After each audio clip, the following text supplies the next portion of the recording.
السلام عليكم، عاملين ايه؟ انا عايز بس اوصل رساله لناس كتير جدا، وهي ان في ناس بتبقى مش عايزه تستخدم المكافئات مع كلبها، او بتبقى مستكبره هو انا هفضل استخدم معاه مكافئات طول عمري، هو انا هفضل اعمل مش عارف ايه والكلام ده كله.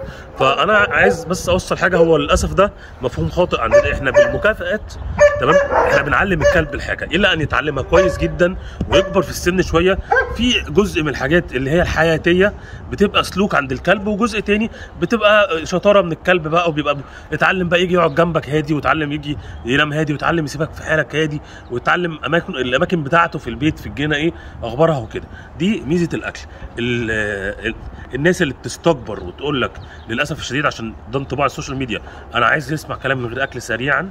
تمام، هو للاسف الشديد الناس دي بتبقى واقعه في مصيده مهمه جدا، ان في اساليب تدريب للاسف سيئه جدا جدا جدا، بيتم فيها ضغط الكلب، وبيتم استخدام الالم تمام على الكلب والحاجات اللي توجعه بحيث انه ينفذ الاوامر. الكلب ده بينفذ الاوامر، بس اول حاجه بيبقى بطيء جدا، ما بيطلعش مهارته، وتاني حاجه ودي مشكله كبيره جدا جدا جدا جدا جدا جدا، الكلب بيبقى بائس، ما بيبقاش مبسوط، وعلى اللونج ران بيبدا ينسى الكلام ده وما يبقاش حابب فيه. تمام، على سبيل المثال انا معيش اكل، تمام ماشي اوكي، ودي هات كده، دي منش اهي كلبتي مثلا، هات على البتاع اللي هناك ده، تمام ماشي، وهنا ده القفص انا عايز ادخلها، تمام، هات على منش تاني، تمام، بكل بساطه منشي خش جوه يلا.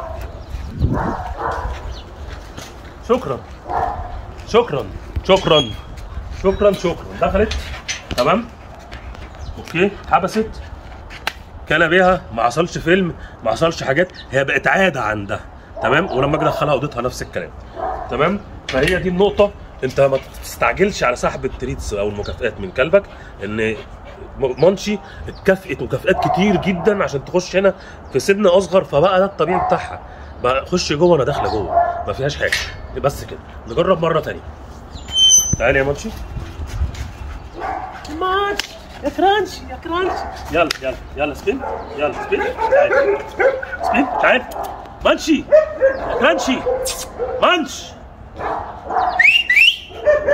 تعال يلا يا كرانشي انا لما بلعبها كده هي بتهايبر شويه، هنخليها خدي تاني. خلاص تعالي منشي، خش جوه يلا منشي، يلا خش جوه بسرعه، لا هنا تعالي يلا خش جوه، تمام، بكل بساطه.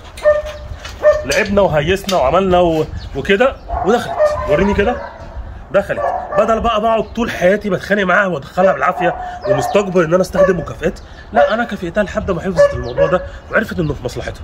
ولما انت بتوصل ان الكلب يعرف ان انت وهو مصلحتكم واحده، تمام ماشي، هيعمل كل حاجه في مصلحتك، تمام. ده طبعا عن طريق استخدام سيستمز، انك تحط له نظام ظاهريا هو كسبان فيه، ولكن حقيقه الامر انت برضو كسبان، بل بالعكس انت الكسبان ان معاك كلب بيسمع كلامك.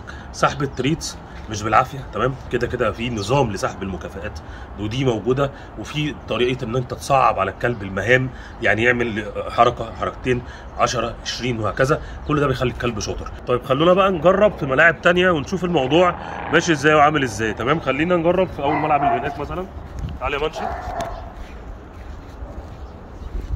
ماشي يا تمام، ماشي يا خالص، تمام، الدنيا فله، تمام. الملحوظه احنا السيت والداون والستاي والكلام ده كله وبوكس بنعلمهم عشان الكلب مستقبلا يبقى عنده سلوكيات، تمام. تعالى يا منشي يلا خش جوه يلا. دخلت راحت حبست نفسها، مفيش مشكله، تعالي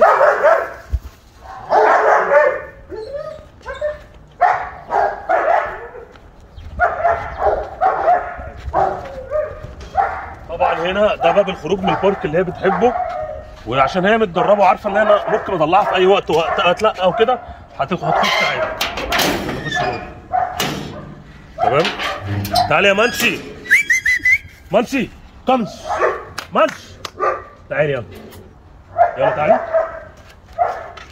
يلا، اطلعي بره، تمام، يلا استنى خش جوه يلا تاني، تمام، يلا تعالي يلا اطلعي بره، تمام، مره كمان، يلا يا منشي خش جوه يلا، هقفل بعد اذنك اوكي. نفتح الباب يلا سوا. طيب هاخدها عند الملعب الخشب مثلا، هي مش موجوده، نادي بص عليها كده بعيده، ماتشي. الريكول طبعا اللي هو الاستدعاء، واللي هو صعب على ناس كتير. بعد فتره من المكافئات اللي الكلب بيبقى هايل فيه، بس ما تتسربعش. تعالى يا ماتشي، استنى ست، يلا تعالى ماتشي، يلا ماتشي تعالى. جول فظيعه. يلا خش جوه، دخلت تمام ماشي. بس بكل بساطه الموضوع بسيط، ما تخلوش الناس تسربعكم، ما تتسربعوش على كلابكم. والله والله والله بعد فتره كافيه من المكافئات ومن استخدام سيستم سحب المكافئات في الحاجات البسيطه وتصعيب الامر على الكلب واحده في واحده، والله الكلاب بتبقى زي الفل.